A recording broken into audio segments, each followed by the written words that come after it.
बिस्मिल्लाहिर्रहमानिर्रहीम, अस्सलाम वालेकुम। नाज़रीन, मिनी पाकिस्तान कराची आबादी के लिहाज से पाकिस्तान का सबसे बड़ा शहर। आज कराची का शुमार दुनिया के बड़े शहरों में होता है, लेकिन इस मेट्रो कॉर्पोरेट सिटी के कई मसाइल अपनी जगह न सिर्फ मौजूद हैं बल्कि इसमें दिन ब दिन इजाफा होता जा रहा है। इन्हीं मसाइल में तजावुजात एक अहम तरीन मसला है। इकॉनमी हब होने की वजह से कराची पर आबादी का दायरा हमेशा ज्यादा रहा। कराची में तजावुजात और पार्किंग माफियाज का मसला सियासत और अदालत में मौजूए बहस है। और बहस तो ये भी है कि कराची की टाउन प्लानिंग क्या है, क्यों कोई पार्किंग प्लानिंग नहीं की गई, गैर कानूनी पार्किंग खुले आम है हमें नजर आती है। तजावुजात से इस शहर को मजीद बदशकल करने का कौन कौन जिम्मेदार रहा है, एंटी इंक्रोचमेंट फोर्स का क्या किरदार रहा, अदालती हुक्मनामे पर कितना अमल हुआ। आज इन्हीं तमाम इश्यूज पर बात करेंगे। मेरे साथ इस वक्त मेरा पैनल मौजूद है, मैं उनका तारुफ करा दूं। खान गुल मंदोखेल साहब मेरे साथ मौजूद हैं, फॉर्मर DIG हैं, बहुत शुक्रिया आपका। कामिल आरिफ फील्ड रिपोर्टर हैं, प्रोग्राम भी करते हैं। और मेरे साथ रेहान हाशमी MQM से आपका ताल्लुक है, बहुत शुक्रिया आप सबका। कामिल आरिफ, हम कराची के इश्यूज पर हमेशा डिस्कशन करते हैं और इतने ज्यादा इश्यूज हैं कि शायद हमारे प्रोग्राम्स कम पड़ जाते हैं। अब कराची में तजावुजात माफिया काबू से बाहर है, सड़कों और चौराहों पर ठेले नजर आते हैं, पत्थरों की भरमार है। इसकी वजह से ट्रैफिक के इतने ज्यादा मसाइल हो गए हैं। क्यों इन चीज पर फोकस नहीं किया जा रहा, बल्कि गुजरते वक्त के साथ ये तो बहुत ज्यादा और मुश्किलात पैदा होती जा रही हैं। जी बिल्कुल शाजिया, आपकी बात बिल्कुल ठीक है कि आपके प्रोग्राम का वक्त भी मुख्तसर होगा और ये बहुत एक वसी टॉपिक है। जैसा आपने सवाल किया कि तजावुजात की भरमार है, वो सबको नजर आती है। सबसे बड़ी बात कि टाउन प्लानिंग नहीं है, नक्शा कोई नहीं है, ना तो DMC के पास कोई फार्मूला मौजूद है, ना KMC के पास है, ना KDA के पास है। KDA एक ऐसा इदारा था जिसने एक ऑर्गेनाइज आबादी को जो है वो तश्कील देना था, लेकिन अफसोस के साथ कहना पड़ता है कि उसमें मुलाजिम भी हैं, ग्रेड 20 तक के भी अफसर उसमें हैं, लेकिन उनके पास कोई टाउन प्लानिंग मौजूद नहीं है। इसी तरह से जो रेवेन्यू डिपार्टमेंट है, उन्होंने जमीन मुख्तलिफ डिपार्टमेंट्स को दे दी, जिसमें KDA है, MDA है, रेलवे है, मुख्तलिफ इदारे हैं जिनके पास जमीन उन्होंने अलॉट की, लेकिन उन्होंने भी कोई उनसे नक्शा नहीं मांगा कि आप किस नक्शे के तहत जो है वो शहर आबाद करेंगे। इसी तरीके से आप ये देखें कि कराची के अंदर आपको जो कराची के पुराने इलाके हैं जिसमें सदर है, रंचो लाइन है और रंचो लाइन के साथ लियारी है, इन तमाम इलाकों की हालत आपको दिन ब दिन खराब होती हुई नजर आएगी, तबाह हाली नजर आएगी, आपको पार्किंग नहीं मिलेगी। अब जहां तिजारती हब है वहां गाड़ियां तो पार्क होंगी, लोग आएंगे, जहाज पे तो आएंगे नहीं। जाहिर है उन्होंने गाड़ी पे आना है, मोटरसाइकिल पे आना है, और जब वो गाड़ी मोटरसाइकिल पे आएंगे डेफिनेटली उन्होंने गाड़ी और मोटरसाइकिल पार्क करनी है। तो पार्किंग का निजाम किसने लेके आना था? रियासत ने और हुकूमत सिंध ने इसको इंट्रोड्यूस कराना था, लेकिन ना तो पार्किंग का इंतजाम किया गया बल्कि एक पार्किंग प्लाजा बनाया गया। वो भी आपने देखा होगा कि कराची के एक आखिरी कोने में ऐसी जगह पे बना दिया गया, आवाम के टैक्स का जो करोड़ों अरबों रुपए का प्रोजेक्ट है वो नकारा साबित हुआ। जबकि जिस जगह पार्किंग के प्लाजा की जरूरत थी उधर ना तो कोई तवज्जो देता है, ना कोई बनाना चाहता है। क्यों? क्योंकि पार्किंग की जो माफिया की हम बात करते हैं, दर हकीकत अगर इसकी इन्वेस्टिगेशन की जाए तो शाजिया इसके बैकग्राउंड में आप देखेंगे कि आपको यही सरकारी अफसरान उनकी पुष्पनाई करते हुए नजर आएंगे या पार्टनर नजर आएंगे। जो इम्पोर्टेंट जगह है, अहम जगह है पार्किंग की, आपको वहां पर सियासी लोग भी नजर आएंगे। वो जो इलाके ओहदेदार हैं वो भी उनकी पुष्पनाई कर रहे होंगे, क्योंकि वो वहां से उनसे हिस्सा लेते हैं, उनको ठेका दिलाते हैं और उसके बाद वो इस तरह से पार्किंग माफिया काम करती है। अब पार्किंग माफिया को चलाने के लिए जाहिर है पार्किंग प्लाजा नहीं बनाएंगे, पार्किंग का बंदोबस्त नहीं करेंगे तो जाहिर है पार्किंग माफिया काम करेगी। फिर इसी तरह से जो इमारतें हैं सदर में हो या पूरे कराची में हो वो बना दी गई, जहाँ पे पार्किंग होनी थी वहां दुकानें बना दी गई। SBCA आपका मौजूद है, KDA मौजूद है, KMC मौजूद है, और इन तमाम इदारों की मौजूदगी में ये गैर कानूनी तामीरात होती रही। फिर इसके बाद आप आ जाए ठेले पतारों वाले। अब ठेले पतारे कौन लगवाता है? हुकूमत का काम है कि गरीब आदमी को एक ऐसी जगह प्रोवाइड करे। दुनिया में ठेले, ये जो स्ट्रीट फूड होता है या लोग कारोबार करते हैं, लेकिन उनको एक मखसूस जगह गवर्नमेंट देती है कि आप यहाँ लगा सकते हैं, इस तरीके से लगा सकते हैं। अब यहाँ पे KMC, DMC, पुलिस और ट्रैफिक पुलिस, ये सब इदारे एक जगह पे आ जाते हैं। और अभी आप देखेंगे नॉर्थ नाजिराबाद बोर्ड ऑफिस में ग्रीन लाइन बस मंसूबा बन रहा है, उसके साइड में जो जगह बनी आज वहां पे जो है तजावुजात की सबसे ज्यादा भरमार नजर आती है। अच्छा, तजावुजात की लेयर्स हैं। एक तजावुजात का तस्करा आपने किया है जो पार्किंग माफिया है, जो गैर कानूनी एनक्रोचमेंट्स कर रहे हैं वो है, और तीसरा माफिया जो कब्जे का है वो कराची में एक अलग डोमेन है, यानी कि वो एक अलग टॉपिक है। जो सरकारी जमीनों के ऊपर कब्जा हो रहा है वो एक अलग टॉपिक है। अगर हम उस पर बात करें तो उस पर तो आपको बहुत बड़े बड़े नाम सामने आ जाएंगे। आऊंगी कामिल, में उस तरफ भी आऊंगी। रेहान साहब, एक तो हम पहले मैं अपने नाज़रीन को ये बता दूं कि मैं और मेरी टीम सारा दिन जो है वो हम पीपल्स पार्टी के किसी ऐसे अहदेदार से बात करना चाह रहे थे जो हमें इन तमाम मसाइल का जवाब दे सकता, लेकिन हमारे मैसेजेस देखने के बावजूद हमें रिप्लाई नहीं किया। खासतौर से नासिर शाह साहब के मैं यहाँ नाम लेना चाहूंगी कि अगर वो आते इस प्रोग्राम में तो लाजमी सी बात है उनका भी एक मौकफ आता, क्योंकि जब भी पाकिस्तान पीपल्स पार्टी जो कि इतने अरसे से बरसर इख्तिदार है उनसे बात की जाती है, सवाल किया जाता है कराची के मसाइल के ऊपर, तो या तो वो पहले एमक्यूएम को जिम्मेदार देती थी, अब वो पीटीआई को यकीनन जिम्मेदार देती है।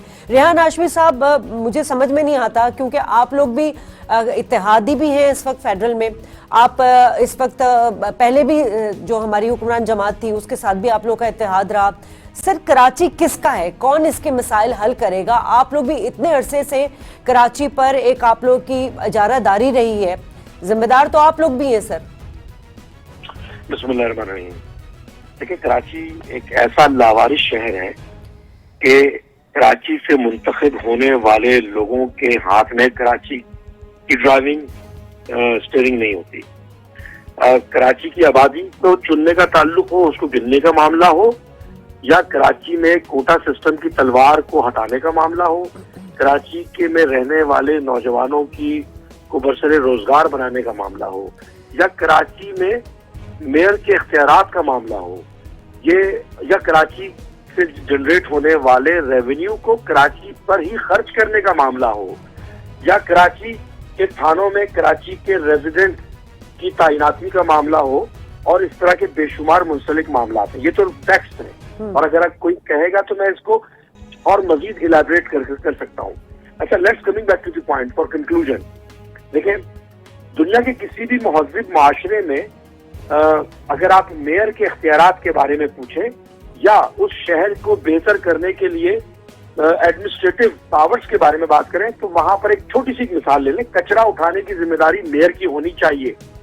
मगर कराची वो बदकिस्मत शहर है कि जिसमें मेयर के पास कचरा उठाने तक का भी इख्तियार नहीं था, क्योंकि सॉलिड वेस्ट मैनेजमेंट बोर्ड बनाकर सिंध गवर्नमेंट ने अपने पास रख लिया इख्तियार।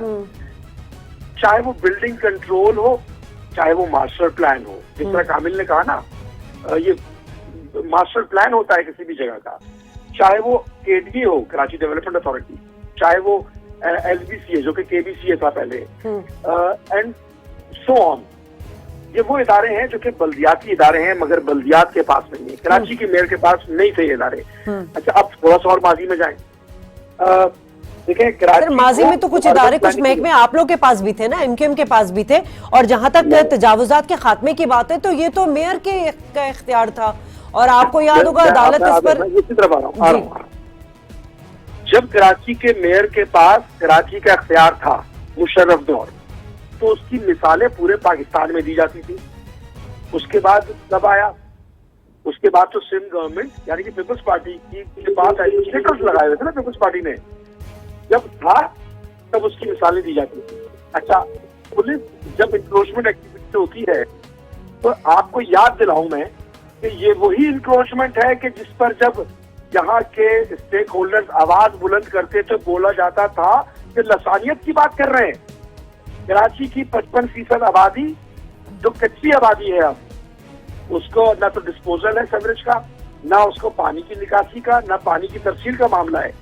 बेहंगम अंदाज में कराची बिल्डिंग कंट्रोल अथॉरिटी से लेकर सिंध बिल्डिंग कंट्रोल अथॉरिटी तक के सफर में आज जो वर्टिकल एक्सपेंशन हुई है, हाई राइज बिल्डिंग बनी है, क्या इन हाई राइज बिल्डिंग में रहने वाले लोगों। सर, मेरा तो एक सिंपल सवाल ये है कि अगर मेयर साहब के पास इख्तियारात नहीं थे तो मेयर साहब को अपने ऊपर इतनी सारी बातें सुनना ही नहीं चाहिए था, उनको तो अपने ओहदे से बरतरफ हो जाना चाहिए था, इस्तीफा दे देना चाहिए था। 4 साल मेयरशिप के मजे लेके आखिरी में रो के एक प्रेस कॉन्फ्रेंस करके अपने बेबसी। सर, ये तो कराची वाले इसको एक्सेप्ट नहीं करते। इलेक्शन कराची के लोगों का वोट पैर पे रूंधने के। चले, मैं मंदोखिल साहब को भी शामिल गुफ्तगू कर लूं। सर, आप फॉर्मर डीआईजी रहे हैं, आपको क्या लगता है कि ये सब किसकी सरपरस्ती में हो रहा है? क्या इसमें सूबाई हुकूमत, महकमे, इंतजामिया, माफिया सब मिले हुए इस शहर को बर्बाद करने में? देखिए, वो स्ट्रेट एंड सिंपल एक जवाब दे सकता हूं, चूंकि मेरे वालिद साहब 1942 से कराची में कॉन्ट्रैक्टर थे। 1942 से उन्होंने तो ये इंडियन माइग्रेशन को अपनी आंखों से देखा है।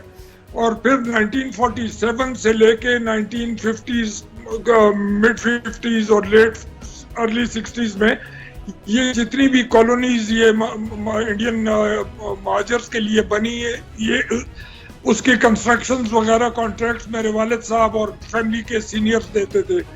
अब रह गया कि जिस वक्त तो मैं कराची में था, जिस 1983 से पहले जब जिंदगी मेरी कराची में थी, तो उस वक्त तक कुछ ना कुछ गुजारा कर रहे थे भुट्टो दौर तक। भुट्टो दौर के बाद इसमें मतलब इस तरीके का वो आया है, पूरा सिस्टम इसका बिगाड़ चल पड़ा है कि जिसको जिधर जगह मिली। ये डालमिया सीमेंट फैक्ट्री जो है, ये डालमिया सीमेंट फैक्ट्री के पीछे हम लोगों का, मेरे वालिद का मरी ड्राइव इन सिनेमा हुआ करता था। वो 22 एकड़ जमीन थी एग्रीकल्चरल। तो जिसको उस वक्त, उस जमाने में, फिर 85 में जिस वक्त आए ये गौस अली शाह चीफ मिनिस्टर बने, तो उन्होंने, गौस अली शाह ने पहले हमें जमीन हमारी जो थी वो 1,65,00,000 रुपए लेके उसको कमर्शलाइज कराने की फीस हमने जमा की। फिर 1 से 1.5 करोड़ रुपए गौस अली शाह ने रिश्वत में लिए, सिर्फ इसलिए कि भाई उन्होंने ये सारा कुछ सिस्टम इधर का, ये उस वक्त से लत पड़ी हुई थी। फिर जियाउल ने जब MQM बनाई उसके बाद सारा मुंदखिल साहब थोड़ा शॉर्टली बता दीजिएगा सर कि शहर की हालत में कौन कौन जिम्मेदार है सर? सब जिम्मेवार है, सारे के सारे। और सिर्फ ये एक शहर नहीं है, ये जैसे शहीद मिलत रोड वगैरह पे 4-4 हजार गज के बंगले होते थे, पाइपलाइन, वाटर सीवरेज वगैरह, ये 6-8 आदमियों के लिए बिछे हुए थे। इन्होंने उठा के उसमें से 250 फ्लैट्स बनाने शुरू कर दिए। अब जब फ्लैट्स देखे इन्होंने, कोई किसी इदारे ने ये नहीं देखा कि भाई क्या उनको अपनी कमीशन मिलती रही और इजाजत देते रहे, कमीशन मिलती रही, इजाजत देते रहे। ये किस्सा शुरू होता है चीफ मिनिस्टर से लेके downwards to the PN in every department. Karachi KDA तबाह, KMC तबाह, ये सारे के सारे 60s में मुझे याद है कि सारे ये डिपार्टमेंट्स और वो ट्रैम्स जो चलती थी, छोटा मोटा 60-70s का कराची कुछ और होता था। हम तो तस्वीरों में ही देखते हैं, लेकिन इस वक्त जो कराची हम देखते हैं तो हमें तो एक इंक्रोचमेंट का जंगल नजर आता है। कामिल आरिफ, क्या आपको नजर आ रहा है कि मतलब इस वक्त क्यों इतनी बेबस है सूबाई हुकूमत, इंतजामिया, क्यों माफिया इनसे ज्यादा ताकतवर हो गए? मुंदखिल साहब, मैं कामिल साहब से जवाब ले लूं सर, आपके पास आती हूँ जी। शाजिया, मैं आपको पहली चीज ये बताऊं कि SBCA जो डिपार्टमेंट है, इसका जो AD है ना, ये मैं आपको बिल्कुल, क्योंकि इसकी तस्दीक इसलिए नहीं होती कि रिश्वत के कोई सबूत नहीं होते, लेकिन AD जो तैनात होता है, असिस्टेंट डायरेक्टर, उसने माहाना 1 करोड़ रुपए आगे रिश्वत की मद में देना होता है। जब वो 1 करोड़ रुपए रिश्वत देगा तो डेफिनेटली अपने लिए भी 1 करोड़ 2 करोड़ रुपए वो महीना रिश्वत लेगा। इसी तरह से जो उनका DD है, डिप्टी डायरेक्टर है, उसने भी 2 करोड़ रुपए रिश्वत की सूरत में देना होता है, तब उसकी पोस्टिंग होती है। KDA में जो अहम पोस्टिंग है वो 10-10 करोड़ रुपए महीने पे बिकती है, मैं उसको बिकना कहूंगा, ठीक है जी। इसी तरह से KMC की जो प्राइम पोस्टिंग्स हैं, जिसमें रेहान हाशमी साहब अपने मेयर की बात कर रहे हैं, उनके दौर में भी उनके जो लोग हैं वो पैसे देके पोस्टिंग्स लेते रहे। मेयर के पास ये कहते हैं इख्तियारात नहीं थे। ये जंग सुन के तो हम थक गए, यानी कि इसमें इसी लड़ाई में शहर तबाह हाल हो गया।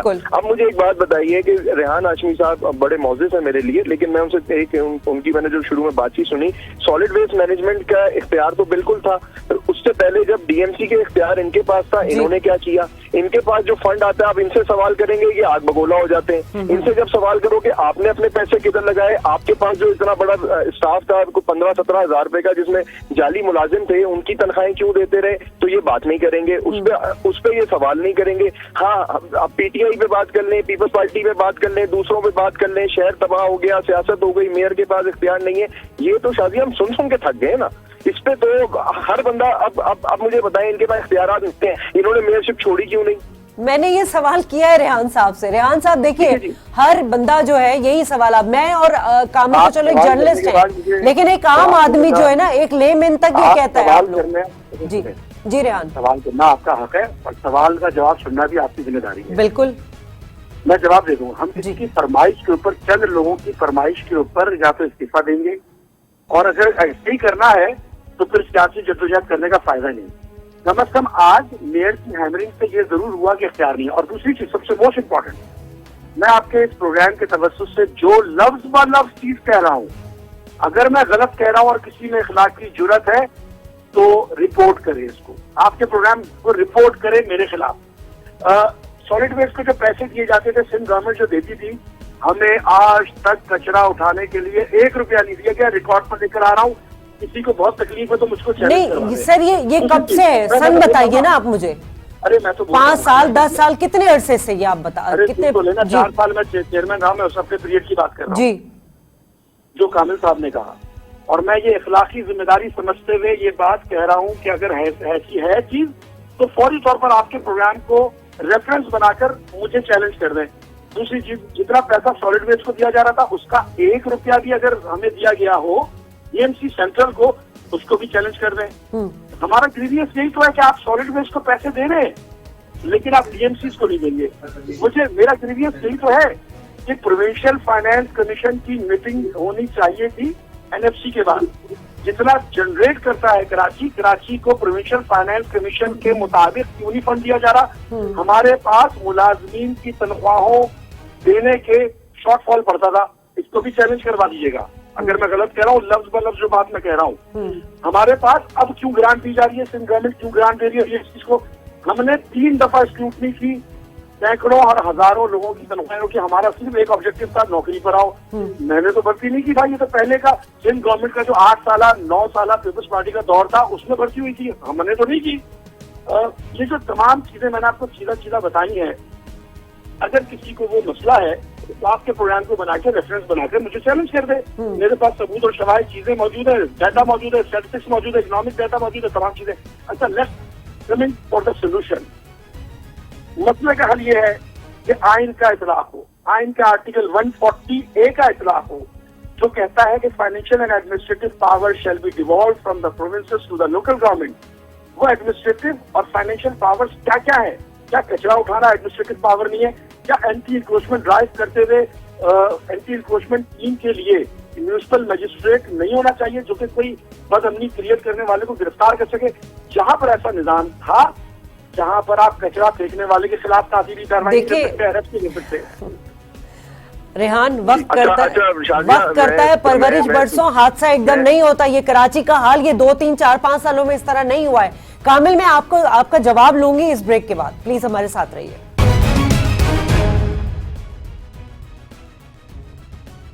वेलकम बैक नाज़रीन। और जिस तरह की हम डिस्कशन कर रहे हैं कराची के बेशुमार मसाइल में सबसे अहम जो इस वक्त हमें नजर आता है, एक तो कब्जा माफिया है, गैर कानूनी पार्किंग है, यहाँ पे तजावुजात की भरमार है। अदालती हुक्म आने के बावजूद भी हमने देखा कि उस पर अमल नहीं होता।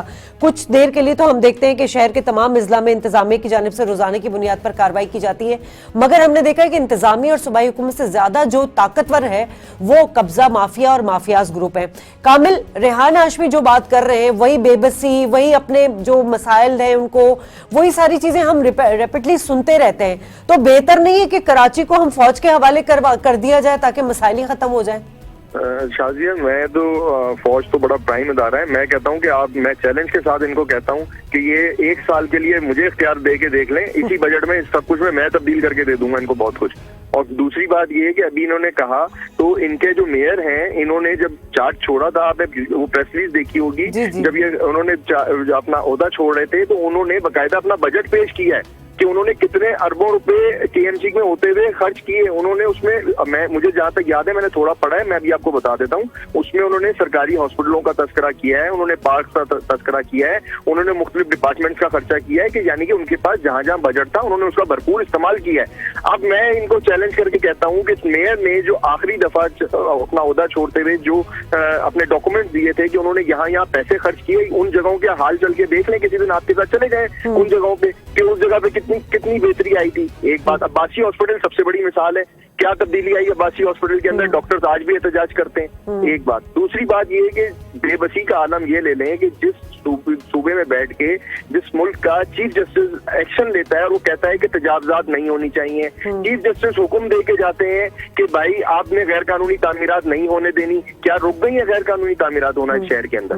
हो रही है, सरेआम हो रही है, सबके सामने हो रही है। कोई जिन तो नहीं आते जो छुपा देते हैं और एकदम तामीरात हो जाती है, टाइम लगता है उस गैर कानूनी तामीरात कागजात में, सालों लगते हैं, सबके सामने हो रही है। चीफ जस्टिस आपके मुल्क का हर समाज में इनके आगे चीख के सजाएं दे दे के इनको कह रहे हैं बार बार कि भाई आप तजावजात ना होने दें, आप गैर कानूनी ताबीरात ना होने दें, आप कब्जे ना होने दें। चीफ जस्टिस का हुक्म है, वो कराची के रहने वाले हैं, कराची की एक एक गली के बारे में जानते हैं, वो कराची की सड़कों पे घूमते हैं। ये जब उनकी नहीं मानते और उनको उनके ऑर्डर्स को फॉलो नहीं करते तो आपके और हमारे सामने तो ये बयानबाजी रह जाती है ना। अभी आप रेहान हाशमी साहब एमक्यूएम को डिफेंड करेंगे, आप पीटीआई को बुला लेंगे, वो भी यही बात करेंगे जी हमें तो मौका ही पहली दफा मिला है, हमें हर जमात अपनी पॉइंट स्कोरिंग करेगी। कामिल इस पार्टी को ले लेंगे तो पीपल्स पार्टी कहेगी हमसे पहले तो एमक्यूएम के पास शहर था, इन्होंने क्या तब्दीली, मास्टर प्लान तो असूली तौर पे एमक्यूएम के पास होना चाहिए। कितने अर्से तक तो ये सारे डिपार्टमेंट इनके पास थे। ठीक है, मंदोखल साहब आपका चूंकि कंस्ट्रक्शन का भी काम है, ये बिल्डिंग कंट्रोल अथॉरिटी वालों के साथ पूरा माफिया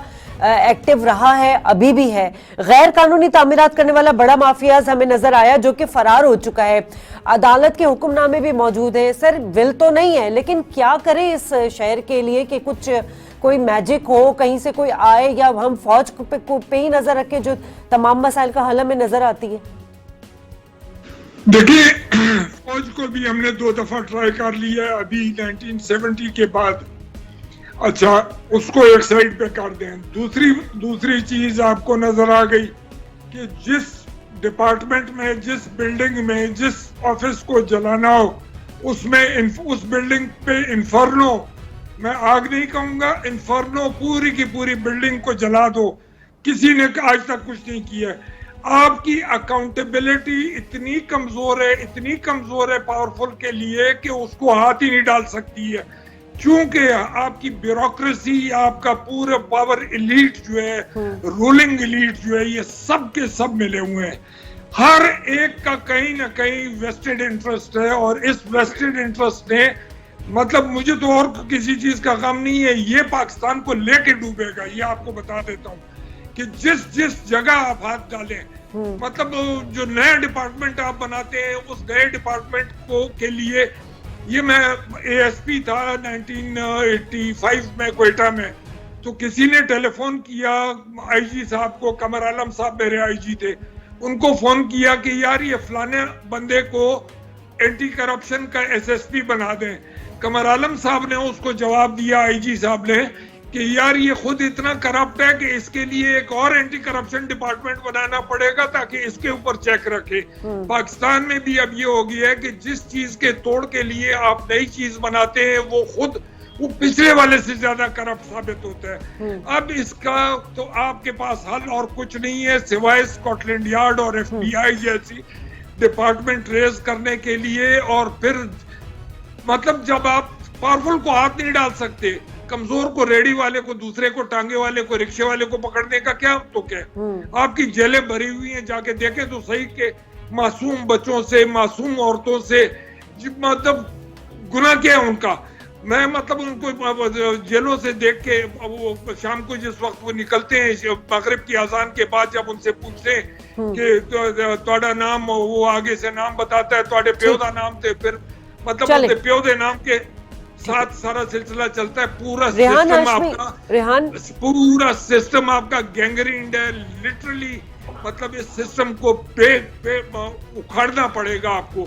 अच्छा, बिल्डिंग्स कराची की देखें, मतलब नर्सरी आप जाएं, आप नाजमाबाद जाएं, आप फेडरल बी एरिया जाएं, आप मलीर जाएं, मतलब रसा कशी है। आप पीछे हब की तरफ जाएं, आप डिफेंस की तरफ आए, आप क्लिफ्टन जाएं। क्लिफ्टन में मेरा 8000 गज का प्लॉट जरदारी ने दबा लिया हुआ है।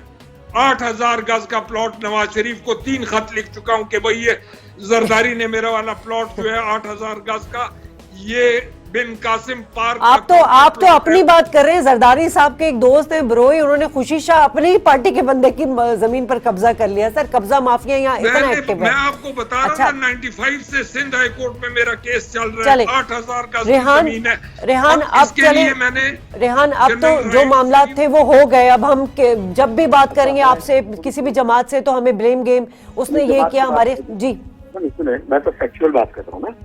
मैं फैक्चुअल बात कर रहा हूँ, रूट कॉज को आइडेंटिफाई करके पेश कर रहा हूँ। उसमें अगर एमक्यूएम इन्वॉल्व है, उसमें एक्सवाइजेड कोई भी पार्टी इन्वॉल्व है। कामिल साहब ने बिल्कुल अच्छी बात कही। मुझे चैलेंज देने के बजाय सहाफत छोड़ के ये सियासत में आ जाए, मैं इनके साथ खड़ा हूँगा, मैं सपोर्ट करूंगा भरपूर तरीके से इनको। लेकिन उसमें भी आकर सिर्फ फैक्ट्स को अया करना पड़ेगा। फैक्ट्स क्या है? मिसाल क्या 1979 का कानून मौजूद नहीं था लोकल गवर्नमेंट का, उसके बाद तब्दील होकर 2001-2002 का कानून नहीं आया क्या? उसके बाद 2013 का SLDA नहीं आया? इन कानून में तरामीम उसमें जो हदफ किया गया, जो इंक्लूड किया गया, एक्सक्लूड किया गया, उसकी वजह से क्या इंस्टीट्यूशन कमजोर नहीं हुए? कभी SBCA बना दिया गया, कभी KBCA बना दिया गया, कभी बिल्डिंग कंट्रोल मास्टर प्लान जैसा इदारा। और ये तो दरअसल अगर हम रूट कॉज तलाश करें तो जब फेडरल एंटिटी था कराची, जब कैपिटल के लिए तैयार किया गया था, तो कैपिटल शिफ्ट करने के बाद असल मसाइल का आगाज हुआ है। यहाँ पर अगर हम और मजीद आगे बात करें कि देखें जो बल्दियात के इदारे हैं वो बल्दियात के पास होनी चाहिए। रूट कॉज क्या है? कराची जितना रेवेन्यू जनरेट करके देता है फेडरल को, पहले GST डायरेक्टली कलेक्ट करता था एडमिनिस्ट्रेटर या नाजिम, लेकिन वो उसके बाद तरामीम के बाद वो GST जाता है फेडरल गवर्नमेंट। फेडरल गवर्नमेंट आबादी के तनासुब से सूबों को देता है, फिर सूबों की जिम्मेदारी बनती है कि प्रोविंशियल फाइनेंस कमीशन की मीटिंग करें और डिस्ट्रिक्ट्स को उनकी आबादी के तनासुब से दें। जहां पर दो इशू आ गए, एक तो 10 साल 20-15 साल पुरानी मर्दमशुमारी के मुताबिक सिंध गवर्नमेंट प्रोविंशियल बुनियादों पे प्रोविंशियल फाइनेंस कमीशन। मुझे तो हैरत हो रही है रेहान साहब, आपको इतनी एक्नॉलेजमेंट है मगर 88 के बाद से कराची का जो हाल हुआ है, मतलब अब जाके आप लोग थोड़े हाथ पैर अपने छोड़ दें कि जी हमें इख्तियारात नहीं थे, हमारे पास वसाइल नहीं थे। मेरी बात मुकम्मल नहीं हुई है। मैं कोई प्रोफेशनल सियासतदान नहीं हूँ ना, मैं कराची का बासी हूँ। पहले मैं 2010 में पॉलिटिकली एक्टिव हुआ। वो जो एक आम आदमी सहरा होता है, मुझे तो आपकी इस बात से वो मिसरा याद आ रहा है, घर को आग लगी घर के चिराग से। जो कराची का हाल हुआ है ना इस वक्त, उसमें आप लोग प्रॉपर जिम्मेदार हैं और इस वक्त आप लोग फेडरल में बैठे हैं। अच्छा चले मुझे बता दें वो किधर गया मास्टर प्लान? आपने फिर कंफ्यूज कर दिया लोगों को। देखिए फेडरल गवर्नमेंट का डायरेक्टली बराह रास्त नहीं, मैं ये बात नहीं कर रही। मैं देखिए मेरी बात सुने सर, मेरी बात सुने। सुन तो ले 18वीं तरमीम के बाद फेडरल वो छोड़ देना। वो तो मुझे पता है कि अगर सूबाई हुकूमत किस बात पे ये बात करती है कि जी हम शब खून नहीं मारने देंगे, ये इख्तियारात और वसाइल की जंगी सारी है। कामिल शाजिया मेरी एक बात ले लें यहाँ पे, फिर वो रेहान साहब अपनी बात कंटिन्यू कर लेंगे। रेहान साहब ने अभी ये बात की ना कि कानून बनते गए, तरमीम होती गई, तो मैं सिर्फ इतनी बात जो मेरी नाके शकल है उसके मुताबिक MKM की इतनी अहमियत है असम्बली के अंदर और वफाक के अंदर कि PTI को भी इनके पास आना पड़ता है और अल्टीमेटली पीपल्स पार्टी को भी इनके पास जाना पड़ता है। सियासी जमात जो हुकूमत में आती है वो इनके पास जाती है। ये असम्बली के अंदर बात नहीं करते हैं, टीवी पे आके जो है क्लेम करते हैं कानून साजी हो गई। तो भाई वहां रोका करे ना कानून जब गलत बन रहा होता है। रिकॉर्ड पे ले आऊँ बात, मैं रिकॉर्ड पे ले आता हूँ बात 2002 का 2001 का, मैं रिकॉर्ड की बात करूंगा जिस बात कोई भी शख्स जो है ना उठा के रिकॉर्ड निकाल के देख ले। 2013 का जब कानून आया था तो MKM ने सूबाई असेंबली से बाइकआउट किया, कई दफा एहतजाज किया, बाहर आके प्रेस कॉन्फ्रेंस की, एहतजाजी धरना दिया पार्लियामेंटेरियन ने। रिकॉर्ड चेक कर लीजिएगा सूबाई असेंबली का। दूसरी चीज बीइंग MNA, उस वक्त मैं चंद साल के लिए MNA ही था, कौमी असेंबली के फ्लोर पर एक मरतबा नहीं कई बार, वो भी रिकॉर्ड पे चेक कर लीजिएगा, नेशनल असेंबली के उस पर होता है रिकॉर्ड पे जी, एक मरतबा नहीं कई बार लोकल गवर्नमेंट का इलेक्शन करवाने के ऊपर इंसिस्ट किया गया। कई बार K4 मंसूबे की बात की गई, बारहा लोड शेडिंग के हवाले से, के इलेक्ट्रिक के एक्सेस बिलिंग के हवाले से बात की, बारहा कराची में फैलती हुई कच्ची आबादियों और उनको बेहतर अंदाज में समोने की बात की गई, लोकल गवर्नमेंट के इलेक्शन की बात की जाती रही। देखिए फ्लोर ऑफ द हाउस जो जमहूरी अंदाज है, जो तरीकाकार है, मीडिया पे आके बोलना नहीं है। मीडिया पे तो आपने लिया तो मैं आपको अपना मौका भी बताऊंगा और रिकॉर्ड का हिस्सा भी बताऊंगा कि ये चीजें होती रही हैं। ठीक जी। अच्छा कामिल, ये जो नाजायज तजावुजात केस में चीफ मिनिस्टर सिंध को 1 महीने की मोहलत भी मिली थी, दिसंबर में उनको वो अदालत भी गए थे, बरहमी का इजहार भी किया था, क्या हुआ उसका? वो रिपोर्ट कहाँ गई? फिर वो जाके अदालत से माफी मांग लेंगे चीफ जस्टिस से और चीफ जस्टिस साहब के सामने कहेंगे कि मैं क्योंकि अवामी आदमी हूँ, मुझे अदालत की लैंग्वेज नहीं आती, मैं फिर माजरत चाहता हूँ। हम कर रहे हैं और चीफ जस्टिस जिस दिन समात लगाएंगे आप यकीन ले लीजिएगा, मैं आपको आज ऑन रिकॉर्ड कह रहा हूँ, आप चीफ जस्टिस साहब अगले हफ्ते समात लगाएं कराची के अंदर, आपको धड़ाधड़ इंक्रोचमेंट की खबरें मिलने लग जाएंगी। हर DMC हर KMC के डिपार्टमेंट से, KDA की तरफ से आपको खबरें आ रही होंगी, हमने ये ऑपरेशन कर दिया, रोड से पतारे हटना शुरू हो गए, सारा कुछ होना शुरू हो जाएगा। चीफ जस्टिस साहब जाएंगे जी जी। और ये कामिल की बात कही, मैं उनकी उसकी तारीफ कर रहा हूँ। देखें चाहे कोई भी पॉलिटिकल पार्टी या उससे मुंसलिक आदमी या इदारा मुंसलिक हो ना, एंट्रीज घोषणा देते। मेरी ऑब्जर्वेशन है, बहुत सारे लोगों को बुरा लगता होगा इस बात को, लगे भले से, लेकिन ये जो बात कह रहे हैं वाटर कमीशन जैसा कोई जुडिशियल कमीशन सर पे मुसल्लत किया जाए तब चीजें बेहतर होंगी। और मैं एक और चीज बता दूं, कामिल की बात से ही मैं मुंसलिक कर रहा हूँ, जब लास्ट टाइम चीफ जस्टिस ने इंस्पेक्शन दी थी तो कामिल गवाह है, शायद मेरी बात की तस्दीक नहीं करें, उस वक्त धंधा शुरू हो गया था। सुप्रीम कोर्ट के, ऑनरेबल सुप्रीम कोर्ट के ऑर्डर को जवाब बनाकर क्या कुछ नहीं किया गया है, फिर उसके बाद फिर कायम दोबारा कैसे हो गया, ये सवालिया निशान आता। फिर अच्छा मंदोखिल साहब, बस कोई अब लास्ट सवाल आपसे ये है कि सर आपको लगता है कि अदालती डंडा ही काम करेगा या हमें और कुछ कोई हल नजर आता है आपको? मंदोखिल साहब। हेलो जी मंदोखिल साहब, मैं पूछ रही हूँ आपकी नजर में क्या सोल्यूशन है सर? ये तो blame game, point, political point scoring, ये सब तो होती रहेगी। कहते हैं ना, where there is a will there is a way. लेकिन इस शहर के लिए और दूसरे भी सारे शहर पाकिस्तान के ऐसे ही समझ लें कि there is no will at all. हर आदमी ने अपने 2 गज की मस्जिद बनाई हुई है, हर आदमी अपना मतलब जितना जिस चीज में से निकाल सकता है, वेस्टेड इंटरेस्ट हर आदमी का है। Nobody is working for this country, nobody works for this city, for our cities. रह गया ये कि अभी मुझे मेरा बैचमेट इम्तियाज शेख मेरे साथ मैं पुलिस में था, वो डीएमजी में था, तो जिस वक्त स्टार्टिंग में हम 17 में ट्रेनिंग करते थे, उसे इम्तियाज शेख को बुला के जरा पूछे, अब्दुल्ला शाह का 91-92 में वो सेक्रेटरी था, आधा शहर तो अब्दुल्ला शाह बेच गया था, पीपल्स पार्टी वाला। ये किधर की बातें कौन करता है कि भाई कराची ऐसा है या वैसा है? भाई सारे के सारे पॉलिटिशियंस और ब्यूरोक्रेट्स इन कहूट्स मिलके उन्होंने सारे शहरों को तबाह किया है। कोई पाकिस्तान का ऐसा शहर नहीं है जिसको ना तबाह किया हो। केडीए में निजामी बैठा होता था 20 साल तक, तो वो निजामी पूरे शहर जो अच्छा ये they are literally all a group of mafia, मतलब आपके कंट्रोल में नहीं है। जिस वक्त तक आप कोई ऐसी एंटी करप्शन एजेंसी ना बनाएं कि जिसका सोल रोल ही यही हो और उसके ऊपर थोरो चेक्स हो। ये चीफ मिनिस्टर आया, वो चीफ मिनिस्टर आया, वो लेके उस वक्त चला जाता है कि जिस वक्त अपना पेट भर ले, जेब में भर ले, नेक्स्ट इलेक्शन के लिए अपनी नेक्स्ट जनरेशन को तैयार करके फील्ड में उतार दे।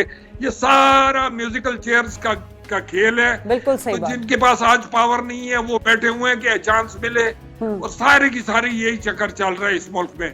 और मुझे नहीं नजर आता है कि मतलब हम अयूब खान के दौर में वापस जा सकते हैं, जहां मुझे याद है कि मतलब इलेक्ट्रिक ट्रेन 1966-67 में खानेवाल और मुल्तान के दरमियान ट्राई हो रही थी, और वहां लिखा होता था कि हाथ बाहर मत निकालें, बिल्कुल सही बात, क्योंकि आपका हाथ काट सकते हैं। 68 में अयूब गया है, उसके बाद इस मुल्क का डाउनफॉल शुरू हुआ है, जो खत्म होने को वो कहते हैं ना कि we are drifting into the abyss. अभी हमें पता नहीं है कि हमने डेड एंड कब मारना है और किस जगह पे आके हमने पहुंचा हमारा अशर इस मुल्क का। मतलब मुझे तो उससे खौफ आता है कि अल्टीमेटली इस मुल्क का क्या अशर होगा। हर एक ने, जिसके पास 2 टके थे, उसने वो पैसे यहाँ से निकाल लिए, या कनाडा या ऑस्ट्रेलिया या अमेरिका या यूरोप में, स्कैंडिनेविया में कहीं जाके सेटल हो गया। इस मुल्क को आखिर इस मुल्क में सिर्फ मौलवी रह जाएंगे और कोई नहीं होगा, ये याद रखें आप। इस मुल्क में जिसके पास 2 पैसे आएंगे, हर एक अपना बोरी बिस्तरा बना के अल्टीमेटली इस मुल्क से कूच करने का इरादा रखता है। बिल्कुल ठीक बात, क्योंकि इसको कोई अपना नहीं समझता है इस मुल्क को। जी बिल्कुल। बड़ा अच्छा आपने तज्जिया किया मंदोखिल साहब, कामिल आरिफ आपका और रेहान हाशमी साहब आपका, आपने प्रोग्राम के लिए वक्त दिया, बहुत शुक्रिया। नाज़रीन, 60 और 70 की दिहाई की कराची की जब तस्वीरें देखते हैं तो दिल में चाहत उठती कि काश उस वक्त हम भी होते, क्योंकि इस वक्त जो ये शहर जो कि एक यतीम और बेवा की सूरत के तौर पे हमें नज़र आता है, मतलब मैं तो कहूँगी एक मालदार यतीम जिसकी जायदाद को हर किसी ने हड़प करना चाहा, और हर जमात से जो बरसरे इख्तिदार रही है, जो अपोजिशन में रही, जिससे भी बात करो वो अपने ब्लेम गेम और पॉइंट स्कोरिंग में लगा रहता है कि जी हमारे पास वसाइल नहीं थे, हमारे पास इख्तियारात नहीं थे, जबकि कराची 70% से ज़्यादा रेवेन्यू जनरेट करता है, पूरे मुल्क को चलाता है। आप सोचें कि इस शहर की बर्बादी में ये सब लोग सियासी जमातें शामिल रही हैं। और जाते जाते तो मैं यही कहूँगी कि वक्त करता है परवरिश, बरसों हादसा एकदम नहीं होता। शाजिया खान को प्रोग्राम से इजाज़त दीजिए, अल्लाह निगहबान।